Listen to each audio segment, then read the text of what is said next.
Bismillahirrahmanirrahim. Untuk video kali ini kami akan kembali membacakan kitab Fathul Mu'in. Kalau di I'anatut Talibinnya juzuk pertama halaman 230.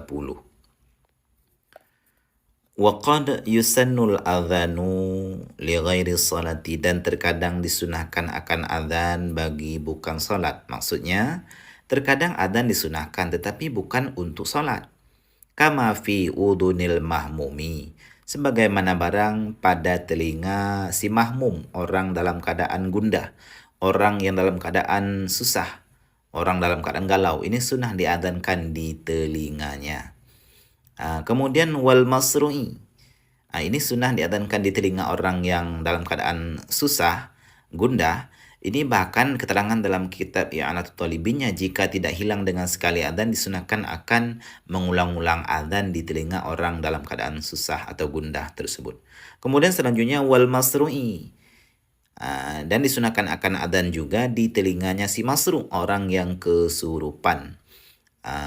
Kemudian wal ghadbani, dan di telinga orang yang dalam keadaan marah. Ini pun disunahkan akan adzan di telinganya orang yang sedang dalam keadaan marah. Selanjutnya wa man sa'a khuluquhu, dan disunahkan akan adzan juga di telinga orang yang buruklah akhlaknya atau buruklah perangainya, min insanin, daripada manusia, au bahimatin, atau binatang, baik itu manusia ataupun binatang yang buruklah kelakuannya, ini disunahkan akan adzan di telinganya. Selanjutnya wa indal hariqi, dan di ketika harik, kebakaran, sunnah juga adzan di ketika terjadinya kebakaran. Wa inda taghawulil ghilani ay tamarrudil jinni, dan di ketika amukan daripada jin, artinya tamarrudil jinni, pemberontakan daripada jin ataupun syaitan, penampakan daripada jin ataupun syaitan dalam bentuk apapun, ini disunahkan akan mengadzan. Karena sebagaimana dalam hadis, mereka akan lari dengan mendengarkan kalimat-kalimat adzan. Selanjutnya wahwa wal iqamatu, dan disunahkan akan dianya adzan dan iqamah fi udunail mauludi, di dua telinga si maulud, anak yang baru dilahirkan. Maksudnya diadzankan di telinga kanan dan diiqamatkan di telinga kiri, walaupun anak tersebut anak perempuan.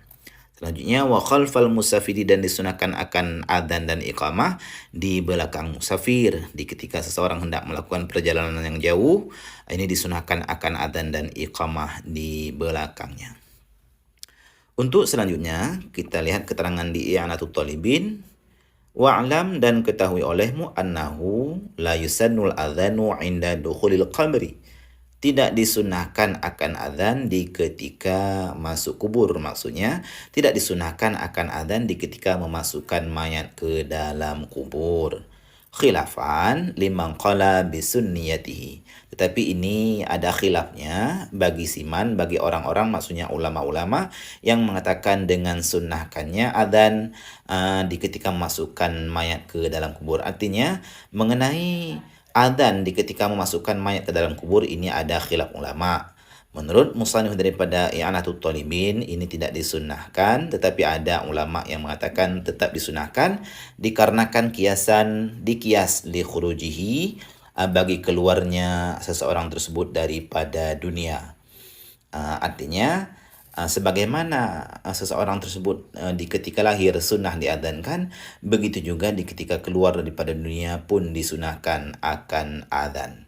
Mudah-mudahan ada manfaatnya di video yang sangat singkat ini mengenai beberapa tempat yang disunahkan adzan yang bukan untuk tujuan salat. Adzan tersebut seperti adzan di telinganya orang dalam keadaan susah atau gundah atau galau, kemudian di telinganya orang masuk, orang kesurupan, orang dalam keadaan marah, kemudian orang yang buruk akhlak, atau binatang atau hewan yang buruk akhlaknya, buruk perangainya, kemudian di ketika kebakaran, kemudian di ketika penampakan daripada jin atau syaitan, selanjutnya di telinga anak yang baru lahir, diadzankan di telinga kanan dan diiqamahkan di telinga kiri, dan selanjutnya terakhir yaitu di belakang musafir, artinya di ketika seseorang hendak melakukan perjalanan yang jauh. Mudah-mudahan ada manfaatnya. Wallahu a'lam bissawab.